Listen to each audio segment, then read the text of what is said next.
Sony's extra bass line of products include multiple headphones, in-ear monitors, and portable speakers. The latest additions to their portable speakers are these three: the XB21, XB31, and the XB41.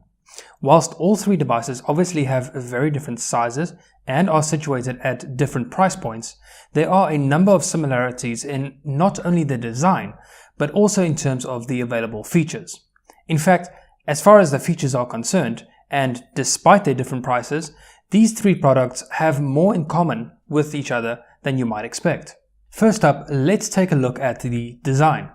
As you can see, all three devices share a near identical design. The design isn't anything particularly groundbreaking, but it is somewhat interesting nonetheless.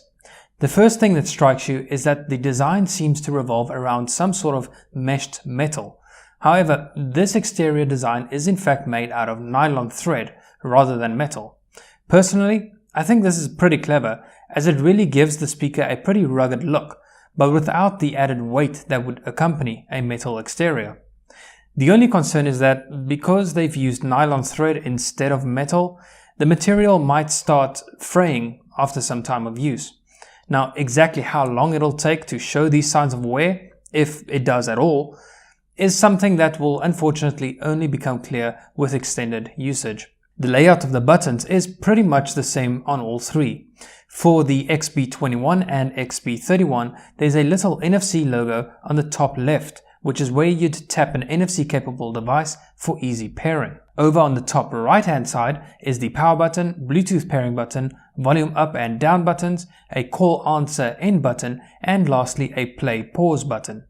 On the XB41, all the buttons as well as the NFC chip sit in a center alignment along the top. Additionally, the XB41 gets a dedicated live button to enable the live sound effect. On the rear, we find a rubberized flap which covers a few more buttons and ports. This is where we see an additional function on both the XB31 and XB41 over what we get on the XB21. There is a full-sized female USB connector which allows you to plug in a USB charging cable for your phone or other device. So essentially, in addition to all the other functions, you can use both the 31 and 41 as a portable battery bank as well. The XB41 also has a regular DC connector for charging the device. Since the 41 has a larger battery, it makes sense to utilize some sort of mains power instead of just a USB connection for charging it up. You'd only need about 5 hours to charge it up from flat using the DC connector. The rest of the buttons and ports are all the same between the three devices. There's a micro USB port for charging the speaker, as well as a regular 3.5mm single-headed analog line in port. There's also a small reset button in case something goes a little funky and you need to reboot the speaker. Additionally, there are three buttons that allow you to access or adjust a few key features. The first button allows you to enable or disable the lighting effects, as well as giving you a voice prompt of the estimated battery level remaining. The next button is labeled WPC, which is short for Wireless Party Chain. Basically, this works similarly to the WPS function on other wireless devices. If you press this button on two or more compatible Sony speakers, they will link up with one another automatically. But we'll delve into that feature in a bit more depth later on. The final button is labeled as Add. This will essentially work in the same manner as the WPC feature, meaning that you'd press this button on two compatible devices and they'll link up with one another. This function is, however, somewhat different to the WPC function, and we'll get into what the differences are when we look at the features more closely. The last design element is the inclusion of some LED lights. On the XB21, we've only got two lights, and so the amount and types of effects that can be displayed are quite limited in comparison to the 31 and 41.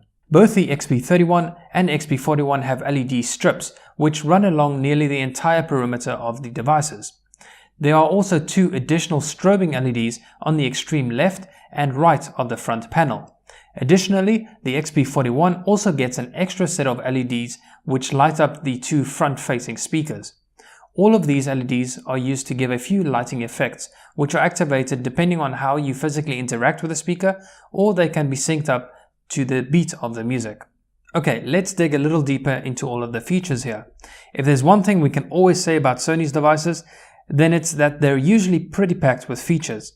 Sure, some of them are perhaps a bit gimmicky, but Sony really does at least try to squeeze some extra value into their products. In the case of these extra bass speakers, we do get a few novelty features, but also some pretty useful ones. Let's first talk about that wireless party chain feature. As mentioned, what this allows you to do is to link up to 100 compatible Sony speakers. What happens is that all speakers will then play the music at the same time, which essentially means that you're able to put together an enormous system, or at least it would have more punch than just a single speaker. The other feature is similar to WPC, but works slightly differently. This is simply called a left and right connection, which, as the name suggests, allows you to connect two speakers to each other, but then the audio will be split into left and right channels. Each speaker on its own does have left and right channels, but by being able to connect two speakers to each other wirelessly and then physically being able to separate the left and the right channels further from each other will allow you to get a wider and more realistic stereo image, along with giving you a more punchy overall sound system. Of course, now this will work best with two identical speakers. If you use two different types of speakers, then you'll end up with some channel imbalance and whatnot, and that'll just lead to a wonky stereo image, which pretty much just defeats the point of this feature. Another feature is what Sony calls Party Booster. This feature is enabled by pressing the volume up and down buttons simultaneously for 3 seconds.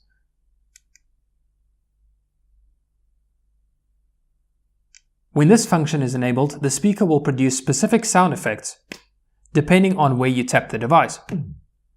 This could probably turn out to be a fun little feature if you've got a group of people and a couple of compatible Sony speakers all linked up to one another, but for the most part, this is one of those gimmicks that you're unlikely to use very often. The last feature to mention comes in the form of Sony's Music Center app. From within this app, you can change various settings such as the lighting effects and sound modes. For the lighting effects, or illumination as Sony calls it, we've got the option to turn the lights off completely or to select between the rave, chill or strobe effects for the XB21, whereas both the XB31 and 41 have additional hot, cool and various calm lighting effects. For the sound settings, we can enable Sony's recommended Clear Audio Plus sound setting, or we can opt for a few other presets including live sound.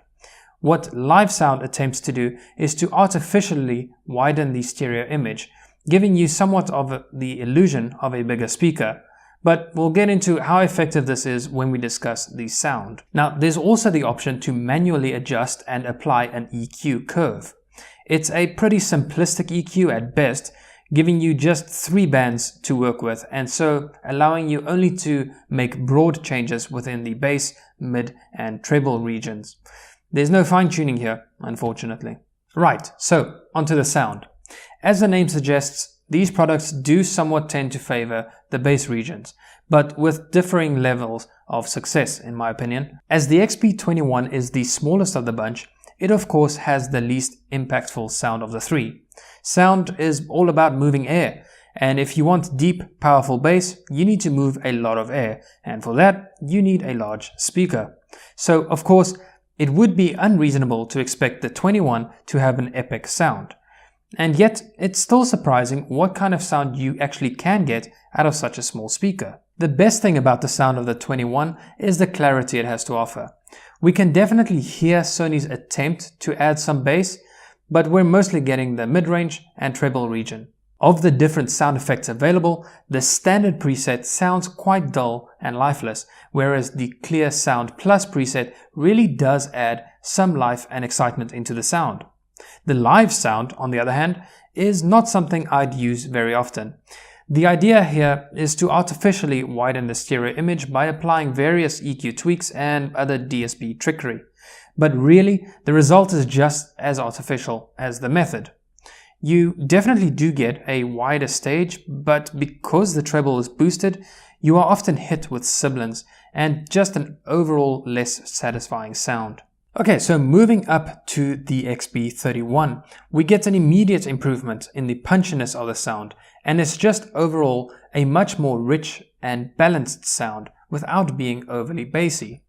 The bass is there, but it's not overblown to the extent of bleeding noticeably into the rest of the spectrum, and as a result, there's still a satisfying amount of clarity in the treble and presence in the mid-range.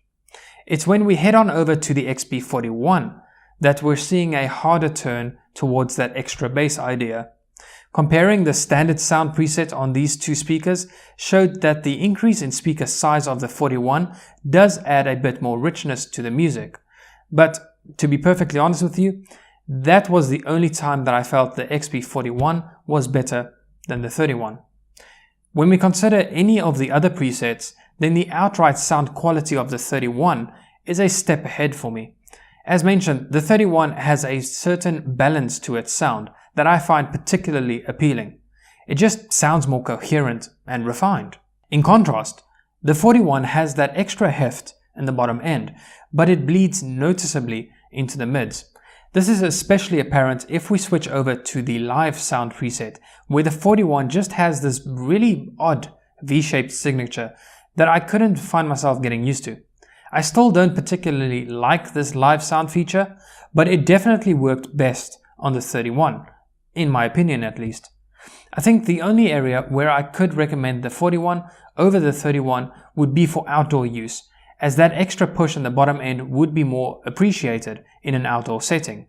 But for casual and indoor use, I'd take the 31 any day of the week. So overall, between these three, I feel that the XB31 holds the most value. The 41 and 31 have practically the exact same feature list, and when you couple that with both a more balanced sound and a cheaper price, then the 31 certainly makes more sense. Heck, if you really want a nice little portable setup, then connecting two of the XB31s together in stereo mode will give you both a more punchy system and an actual stereo separation, and that'll only set you back 50% more than a single XB41. Of course, if your intention is mainly for outdoor use and perhaps at louder volume settings, then the 41 might make more sense to you. So where does that leave the little XB21? Well, you see, this would be more of a personal speaker for quieter listening sessions. It's not going to get anywhere near the same punchiness of the other two, and turning it up simply results in a lot of treble and mid-range. But at just $100, it still seems like a reasonably good option for when you want a more compact speaker to lug around, as the 21 alone will already be a gazillion times better than the crappy little speakers on your phone. Thanks for watching. As always, if you've got questions or comments, leave them down below. That's all from me for now, and I'll catch you in the next one. Cheers.